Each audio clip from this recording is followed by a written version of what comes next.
Sup y'all, we back, and so is R-Truth back in WWE 7 days after reportedly being released right after his Saturday Night main event match against John Cena. For those of you unaware, following the match between John Cena and R-Truth, TKO actually ended up releasing R-Truth very suddenly out of nowhere to pretty much universal hatred and disagreement. Naturally, every person who knows who R-Truth is and watches WWE or was in the locker room looked at TKO like, what the fuck are you on? Dropping R-Truth is probably one of the dumbest things I've ever seen a company do. R-Truth is such must-see TV for comedic action every single week on WWE, beloved by fans and the locker room itself, but not beloved to TKO's bottom line. Damn!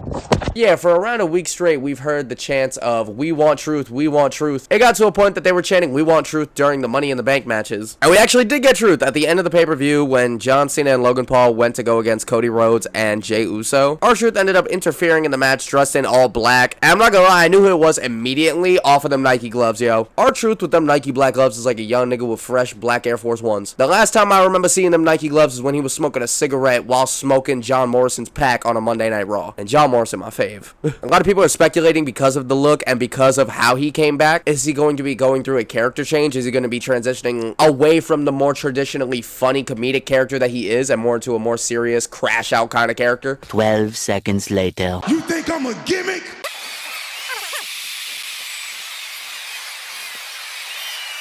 I am the truth, the whole truth, and nothing but the truth.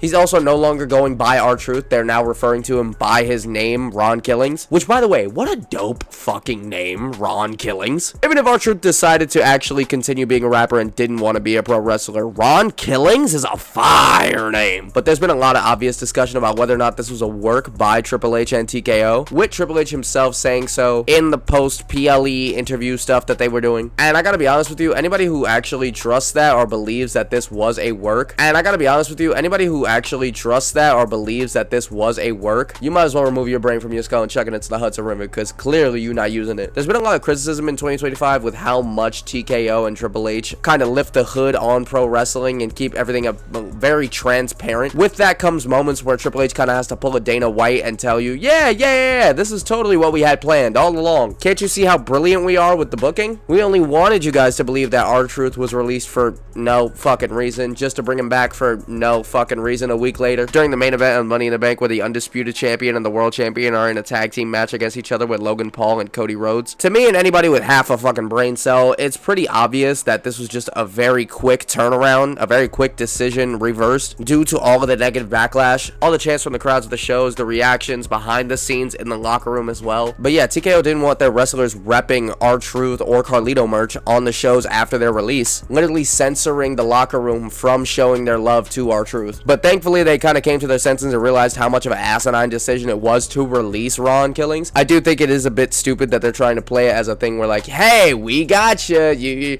guys thought the story was going one way, but it wasn't. What? To me, that's just a bit of a scummy way to play this. Very, very, very much so a corporate type of move. This was very clearly a bad business decision that they reversed very quickly because of the backlash, which I'm glad they did. I'm really glad they did. Now, if only we can get Dakota Kai back, or Braun Strowman, or a bunch of other people that got released. Cora Jade. There was even posts from R-Truth showing great appreciation for the fans, specifically asking for him to come back. I think the one thing we should definitely take away from this is that as audience members and as fans and as consumers of this product and of any product, especially in the entertainment business, is that your voice matters. At the end of the day, they don't make money without their audience. So us advocating for people to come back as strong as we do, for example, even with CM Punk, it took 10 years for CM Punk to come back, but it was 10 years, a whole decade of CM Punk chants during other people's promos in the main events of every fucking show on planet Earth during that 10-year span that he was gone. That did help lead CM Punk coming back to WWE. As you can see, it's worked again with the R-Truth situation. So very much so, I just want people to realize that your voice does matter. You don't have to just shut up and eat your popcorn whenever a company throws something in your face that you don't agree with or makes a decision or a creative decision that that you very much so don't agree with, as the ones paying for the product and as the ones watching the shows, it should matter what you want to see. People who make the show as entertaining or as great as it should matter that they stay on it. And it is very disappointing to see the very corporate, cutthroat decisions that TKO is making when it comes to WWE. Honestly, if you ask me, the creation of TKO was one of the worst things ever. Ever since then, the UFC has been kind of shit. WWE is shelling out. We had a fireball ladder yesterday. 7-Eleven on the turnbuckle. That had me laughing. It just very much so feels like the same way when Star Wars had Disney money. Once anything gets Disney money, you're kind of allowed to not give a shit about your quality anymore. But with these decisions, this is how entertainment brands die. Like, honestly, I have not given that much of a shit about UFC in 2025. My ESPN subscription canceled last year. I have not given a single shit to re-up it. I haven't bought not one pay-per-view because to me, the promotion just doesn't care enough to promote it properly enough for me to see it. The UFC could have you tune into a bullshit fight. If the promotion is good for it, you will tune in. Thus, vice versa will also happen. The UFC could have one of the greatest fights known in existence to be going on, but honestly, nobody's gonna watch if the promotion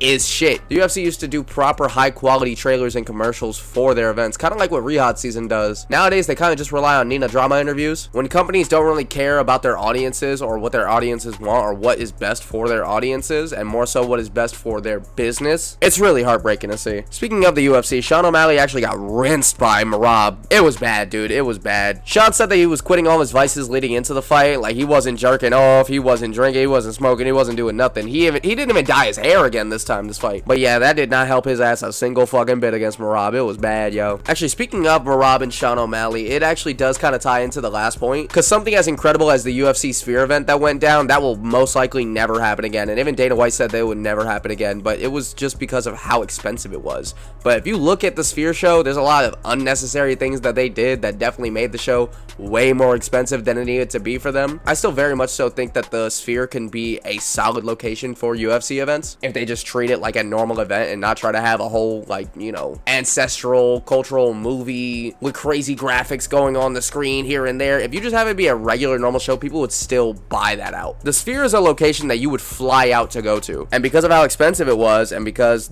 creative decisions are, well, not that creative these days, most likely we're not going to see it for a long time, if ever again. Francis Ngannou is also a good point, and the John Jones situation is also a good point to point out the fucking bad decision making happening at these companies. I don't know, this is just my take on it. Sorry if I was rambling too long, but comment your thoughts on R-Truth coming back, the whole situation with TKO, Sean O'Malley getting ran through by Merab, and also the John Jones situation. Let me know specifically what you guys want me to talk about in the upcoming videos. Leave a like if you enjoyed. It's going to be making videos again, and subscribe for more 2025.